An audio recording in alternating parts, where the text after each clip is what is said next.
Bienvenue les amis à Essen, aujourd'hui au Spiel 2024 et on commence avec la rencontre de Romane. Bonjour. Romane qui est Community Manager et qui s'occupe des relations presse donc autour de l'Orkana. C'est ça, exactement. Voilà. Donc ça vous aurez reconnu avec la magnifique toile qui est juste derrière nous. Donc en fait ici sur le salon tu vas présenter évidemment l'Orkana, les saisons qui sont déjà sorties, donc les chapitres 1 jusqu'à 5. C'est ça. Et bientôt on a le chapitre 6 qui va arriver, la mer Azurite. Exactement, le 7-6 arrive très prochainement là. Alors je sais que tu peux pas dire beaucoup de choses là-dessus parce qu'il y a un petit secret évidemment à chaque fois, Oui. mais peut-être juste si tu as des petites choses à nous dire sur la date de sortie, sur... Oui. Des choses comme ça. Effectivement, on va laisser les joueurs découvrir un petit peu par eux-mêmes le 7-6 et on distille des petites informations petit à petit. Mais le 7-6, comme tu l'as dit, s'appellera la mer Azurite, puisque les Glimmers et les Illumineurs vont parcourir cette mer Azurite, un labyrinthe, un océan labyrinthe, vous allez voir ça. Et ça sort effectivement le 15 novembre en boutique spécialisée et le 27 novembre un petit peu partout. Ok, et là on sait déjà qu'il va y avoir un super coffret, un coffret cadeau qui sera sous le personnage de Stitch. Stitch, oui, évidemment. Ouais, Stitch en mode pirate un peu quand même. Oui. Et du coup il va y avoir, donc il y a pas mal de choses là-dedans. Oh là, ça crie déjà. Il va y avoir des boosters évidemment. Il y aura les boosters comme d'habitude. C'est un coffret cadeau. On avait déjà sorti des coffrets cadeaux, mais là pour la première fois il y a un accessoire donc, qui est le portfolio. Ouais. On va pouvoir ranger 252 cartes je crois, si je dis pas de bêtises. En tout cas on peut ranger toute sa donc collection. on peut ranger tout un chapitre. Tout un set de l'Orkana rentre à l'intérieur. Il y aura effectivement, comme tu l'as dit, 4 boosters. Et en plus de ça, on a une carte promo Stitch exclusive avec un effet de brillance inédit. Alors moi j'ai eu la chance de voir déjà quelques éléments de ça l'autre jour à Vichy pour le festival de Vichy Pro. Je sais pas s'il est... je crois pas qu'il sera exposé ici. Il n'est pas exposé, donc ça c'est vraiment cool. Faudra on a déjà patienter. Ouais. Mais en tout cas c'est vraiment très chouette, le rendu est vraiment super. Et puis je sais que moi déjà ma fille m'a commandé ça. Ouais, ça marche donc là bien, pour Noël, Stitch. déjà il y a Stitch qui va arriver bientôt. Et alors du coup, Romane, moi s'il y a un truc qui m'intéresserait, c'est qu'on parle un petit peu du lore. Oui. Du lore. Donc pour ceux qui ne connaissent pas, le lore c'est en fait toute l'histoire, tout le monde qui tourne autour de l'Orkana, parce qu'en fait ce n'est pas que un TCG, ce n'est pas qu'un jeu de cartes. Bien sûr. On a aussi toute une histoire. C'est ça. Et du coup, alors je me suis renseigné un petit peu aussi, donc on va pouvoir échanger un petit peu là-dessus. Et ça te va ? Très bien, avec plaisir. C'est toujours intéressant parce que les gens connaissent peu cette partie-là de Disney l'Orkana, et en fait c'est pas simplement des personnages Disney qui ont été mis sur des cartes comme ça. Il y a vraiment toute une équipe, la Creative Team aux États-Unis qui s'occupe de créer une histoire autour de ça. Ouais. Donc c'est intéressant d'échanger sur le sujet. Donc déjà en fait l'Orkana c'est le nom du monde. C'est ça, c'est le royaume dans lequel évoluent les personnages et les Illumineurs, parce que les joueurs de l'Orkana représentent des Illumineurs. Ok. Et donc on arrive dans le grand Illuminarium. C'est ça, l'Illuminarium, c'est la fameuse sphère, on l'a pas ici, mais c'est vrai elle a été pas mal mise en avant. C'est l'endroit où les personnages arrivent pour la première fois et les Illumineurs découvrent qu'ils peuvent invoquer des personnages, etc. Donc ça c'est vraiment l'endroit de base, l'Illuminarium. Ils peuvent les invoquer grâce à de l'encre. L'encre magique. De l'encre magique dans un grand recueil, quand on a une espèce d'ouvrage. Le grimoire, oui. Voilà, je cherchais le nom. Pas de souci. Et ce grimoire, on le retrouve d'ailleurs sur certaines cartes.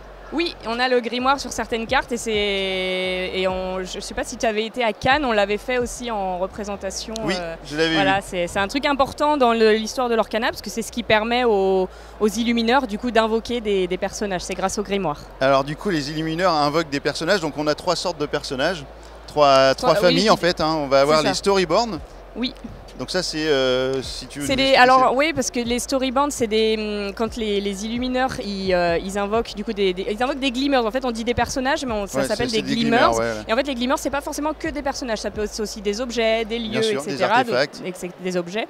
Et quand ils invoquent des personnages en l'occurrence, et on a ce qu'on appelle des personnages storyboards, c'est-à-dire qu'ils le sortent de l'histoire tel qu'on le connaît, nous, dans les classiques Disney, ça reste Mickey tel qu'on le connaît dans toutes les histoires Disney classiques, dans sa robe, très classe, etc. Et il y a d'autres types de personnages comme tu le mentionnes. Le second c'est les Dreamborn, qui sont là des personnages où quand l'Illumineur invoque ce personnage, il lui rajoute une petite touche de rêve et de magie que lui il a dans son imagination. Exactement, et du coup ça fait un personnage un petit peu twisté. C'est ça, une version qui n'existe que dans le jeu. Qui n'existe que dans le jeu, effectivement, les Dreamborn. Voilà. Et ensuite, alors de ce que j'ai vu, alors moi j'ai essayé de me documenter documenté aussi, hein, mais de ce que j'ai vu, il y a un autre illumineur qui est arrivé à un moment donné, alors peut-être je me trompe, mais qui a découvert un nouveau grimoire et qui a réussi à l'ouvrir grâce à un code musical ou magique, enfin un code magique. Alors, oui. T'as regardé les trailers? Ouais, j'ai tout regardé, je me suis renseigné à fond. Oui, ça correspond à peu près au set 2 de l'Orcana. Ce qui s'est passé, c'est qu'effectivement, on a le grimoire classique qu'on connaît, c'est là qu'il découvre comment invoquer des glimmers. Et il y en a un des invocateurs, j'ai plus son nom, mais... j'ai pas son nom non plus. C'est pas grave. Qui effectivement a entendu une petite voix qui lui a dit viens me libérer. Ouvre-moi. C'était un grimoire enfermé dans une pièce un petit peu cachée dans le Grand Illuminarium. Et effectivement, il a eu accès à ce grimoire et il a libéré du grimoire Ursula. C'est ça, et une nouvelle encre qui s'est mélangée à l'autre, je crois que c'est une histoire d'encre. C'est pas une nouvelle encre exactement, c'est Ursula en fait, elle a réussi par son pouvoir de persuasion à se sortir de ce grimoire dans lequel elle était emprisonnée. Et en fait, quand elle est sortie, il y a eu une explosion énorme au Grand Illuminarium et ça a fait qu'il y a eu plein d'encre magique qui a coulé et ça a fait vraiment une explosion d'encre, ce qu'on appelle du coup... Pour le set 2, ça a créé l'ascension des Floodborn. Des Floodborn, voilà, qui est la troisième famille de personnages qu'on peut trouver. C'est ça, après Storyborn, Dreamborn, on a les Floodborn, et là c'est vraiment des personnages qui ont été submergés par l'encre magique et qui ont pris une tournure totalement différente de ce qu'on connaît dans les Disney classiques. Et je pense notamment à Cendrillon en armure, qui existe que dans l'Orcana, par exemple. C'est vrai. Du coup, on a également les altères. Oui. Les altères, alors ça c'est arrivé, je sais plus dans quel chapitre. Les altères c'est depuis le chapitre 1 et ça c'est l'altère c'est vraiment une capacité de l'Orcana pour jouer, pour le gameplay plutôt. Pour avoir un personnage un peu plus balèze qui ça, arrive vraiment en remplacement par-dessus l'autre. C'est ça, et en fait tous les Floodborn sont des altères en fait. Les altères c'est la capacité qu'on donne dans le jeu, mais tous les personnages Floodborn, et en fait ils ont des capacités surpuissantes, ils ont tellement été inondés d'encre magique qu'ils deviennent super forts. Super forts quoi, et du coup ça crée des personnages complètement atypiques et comme on n'a pas l'habitude de les voir. Voilà. Ça c'est dans l'Orcana. Voilà, l'Orcana qui a donc déjà 5 chapitres. Alors je vais pas vous les citer, mais il y avait Ciel Scintillant, il y avait le... Je peux te les citer si tu tu veux. peux les citer? Quand même. Premier chapitre qui est sorti, l'ascension des Floodborn, les terres d'encre, le retour d'Ursula.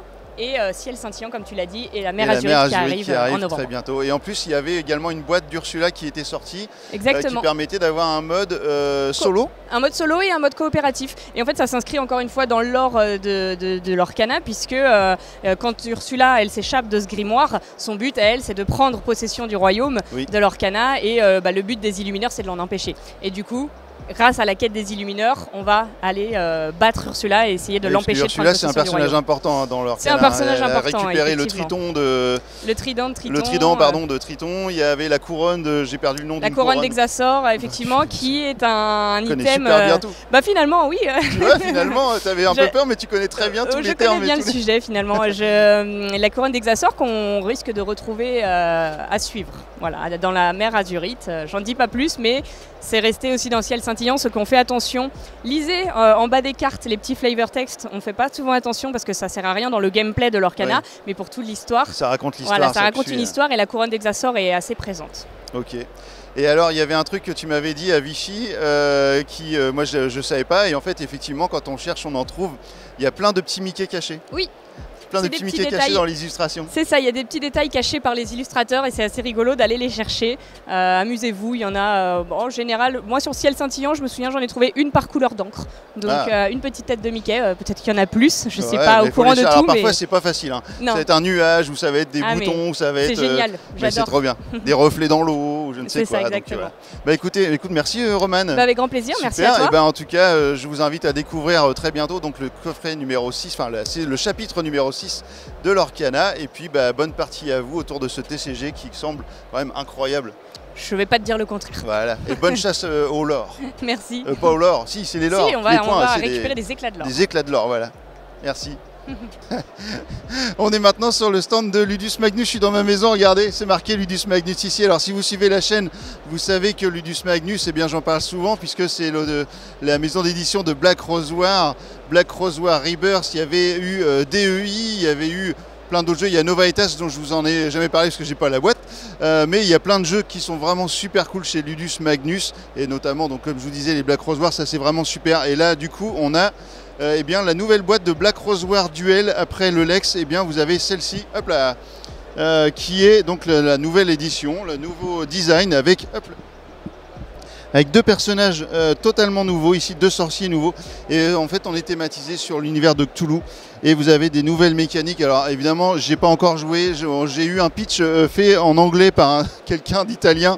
Donc je vous assure que c'est pas simple pour tout comprendre. Mais en tout cas, c'était pour vous montrer un petit peu que le Black Rose War Duel eh bien, donc, a une nouvelle boîte avec tout un nouveau matos. Ensuite, on a la toute dernière, hop là, ici. La toute nouvelle expansion, j'allais dire, parce qu'en fait on parle beaucoup anglais, la nouvelle extension pour DEI. Donc DEI, hop là, vous allez avoir des nouvelles factions, des nouvelles mécaniques également. Donc ça c'est toujours du contenu supplémentaire pour les jeux comme on aime bien. Et puis vous avez ici le Trials of Gods, voilà, qui est la nouvelle sortie, le nouveau jeu de Ludus Magnus. Donc ça, dans ce jeu-là, eh bien, vous allez être sur l'océan, avec des petites îles, et puis vous allez pouvoir aller d'une île à l'autre pour faire du combat de cartes. C'est un jeu de combat de cartes compétitif, et vous allez... Oh là, bah tiens, il y a quelqu'un qui est déguisé en Ghost. Trop bien, j'adore ce groupe de métal. Bah, il y a quelqu'un qui vient de passer déguisé en Ghost, je trouve ça trop cool. Donc c'est un jeu de cartes de combat compétitif dans lequel vous allez avoir des jeux olympiques, alors les Olympic Games. Alors je vous avoue que j'ai pas tout compris, mais ça a l'air vraiment cool. Et puis donc vous allez pouvoir combattre des argonautes que vous allez pouvoir recruter dans votre équipe, passer d'une île à l'autre, et puis retrouver les morceaux du Golden Fleece. Alors il y a 5 parties du Golden Fleece qui sont cachées dans le jeu, il va falloir les retrouver, et donc vous allez marquer des points au fur et à mesure. Et il y a évidemment tout un tas de façons de marquer des points et de finir à la fin de partie après les 5 tours qui sont représentés ici par les cartes des Jeux Olympiques. Voilà, et bien ça c'est Trials of Gods et of the Gods, et ça sort c'est sorti sur le salon. Je ne sais pas si c'est sorti en boutique, mais en tout cas ça existe, et c'est là sur le stand de Ludus Magnus. Et ben voilà, on continue sur un autre stand. À tout à l'heure. Ah, okay. Est-ce que tu m'entends? Eh oh. Oh, tu veux commencer par une chanson? Oh oh oh. Eh vas-y. Bah ça y est, c'est tout. Ok, d'accord. Voilà. On est sur le stand de Playpunk. Alors Playpunk, c'est un nouvel éditeur. Alors on dit un nouveau parce que en fait ça fait quand même pas si longtemps que ça qu'il est sur le marché, mais ça fait quand même déjà 2 ans, je crois. Ouais. Parce qu'on les avait rencontrés à PEL il y a 2 ans, il me semble. Et donc Playpunk, c'est quand même la maison d'édition de Captain Flip, qui était nommé cette année en jeu en Spiel, le Spiel 2024, et qui malheureusement n'a pas eu le prix. Et vous étiez nommé aussi, les garçons? Oui, il était nommé. Toi, tu étais nommé aussi? On a été nommé avec un autre Mathieu Verdier, avec Sur les traces de Darwin. Alors il faudrait qu'on regarde un petit peu là, parce que les gens ils nous voient d'ici. Ouais, alors c'est vrai que je ne vous ai pas encore présenté les copains, mais c'est vrai que je les connais bien maintenant et j'oublie de les présenter. Vous avez monsieur Grégory Grard, sous vos applaudissements, et monsieur Mathieu Roussel qui sont ici présents, rien que pour vous. C'est quand même les auteurs, tous les deux, de Château Combo. Oh yeah! Oh yeah, qui est disponible, qui est vraiment un super bon jeu. D'ailleurs, vous retrouvez la vidéo sur la chaîne. Alors j'ai dit 2-3 bêtises, on m'a déjà corrigé dans les commentaires, mais c'est vrai que j'aime bien dire des bêtises, comme ça les gens me reprennent, ça fait des commentaires, ça fait de la vue, tu vois. On l'a menacé. Et donc aujourd'hui, on va juste parler d'un jeu qui est encore sous l'état de prototype, puisqu'il sortira à Cannes en février 2025. Il s'agit de votre prochain jeu qui s'appelle Zenith. J'ai eu l'occasion d'y jouer, parce qu'il y a plusieurs façons de jouer. On peut jouer en duel ou en équipe. J'ai joué à tous les modes de jeu, et moi j'avoue que vraiment c'est un de mes coups de cœur de l'année. Je l'ai déjà dit, c'est pas parce que vous êtes là. Alors, il dit ça à tout le monde. Je vais laisser le micro à Mathieu. Non, je dis pas ça à tout le monde, mais vraiment, je vous assure que ça, c'est vraiment de la bombe. Je te laisse le micro, Mathieu, comme ça vous allez pouvoir présenter tous les deux. Allez, c'est ça. Donc Zenith, c'est un 2 à 4 joueurs. C'est un jeu basé sur le tir à la corde. Ou 4 joueurs. 2 ou 4 joueurs, et pas à 4 joueurs, tout à fait. C'est un jeu basé sur le tir à la corde qui se passe dans un futur proche, et où les 2 équipes vont s'affronter et essayer de récupérer l'influence des 5 premières planètes du système solaire. Une fois que la planète sort, on gagne la planète. Et le but du jeu, c'est de récupérer 3 fois la même, ou 4 différentes, ou 5. Et c'est tout. Pour jouer, on va utiliser des cartes, que voici, donc plein de personnages différents. Puisque avec Greg, c'est un peu notre défi de faire des jeux avec plein de cartes différentes, parce que c'est ce qu'on aime bien. Et on va pouvoir les jouer de 3 manières. Soit on va la jouer devant nous pour prendre son influence et son effet. Soit on va la défausser pour l'envoyer au Sénat et faire un petit pouvoir. soit on va monter dans le tableau de technologie en la défaussant également. Voilà un peu, grosso modo, les grandes lignes du jeu. Et donc au niveau de la mécanique, finalement, ça reste... on va dire qu'on a beaucoup de choses très classiques, mais je dirais qu'il faut vraiment y jouer parce que pour nous, ce qui compte, c'est la sensation de jeu. Et là, ce qu'on a voulu faire, c'est quelque chose d'assez tendu, finalement. Un jeu avec pas mal de choix. Et on doit réagir à diverses urgences en fonction de la situation. Donc nous, c'est vrai que c'est plus la sensation qui fait l'originalité du jeu, entre guillemets, plus que ses mécaniques, quoi. Et c'est un jeu où on peut finir, quand on est à fond dedans, on peut finir debout. Quand ça peut arriver, on peut crier. Ça peut arriver en 2 contre 2, quand ça se gagne sur la dernière carte, c'est jusqu'au bout, c'est tendu jusqu'au bout. On kiffe, quoi. Alors du coup, je ne sais pas si tu l'as dit, mais je suis pas sûr. La mécanique, c'est que en fait, à chaque fois sur les cartes, on a des petites flèches avec la planète en question, ouais, qu'on va tirer. Et en fait, on va le mettre par exemple ici et on va tirer la planète de son côté. C'est comme ça que ça va jouer. Et lorsque vous jouez donc en duel, évidemment, c'est l'un contre l'autre sur toutes les planètes. Et lorsqu'on joue en équipe, et là c'est là où je trouve ça vraiment cool, c'est que par exemple, si je joue avec Greg, et ben moi je vais jouer la planète violette et la planète orange. Et on jouera tous les deux la planète bleue, mais Greg va jouer la planète rouge et la planète verte, mais pas moi. Et du coup, je vais avoir forcément des cartes qui vont aller dans ton sens, mais il va falloir que... je sais plus si on peut se les passer.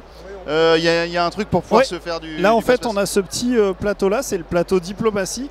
En 1v1, c'est celui-ci. Et en 2v2, on voit que le changement, c'est ce petit icône-là. Ça veut dire que quand on fait l'action diplomatie, on peut passer de 0 à 2 cartes à son coéquipier. On peut aussi, de toute façon, les utiliser pour la technologie. Donc elles ne sont pas forcément mortes non plus dans notre main, on n'est pas toujours obligé de les donner.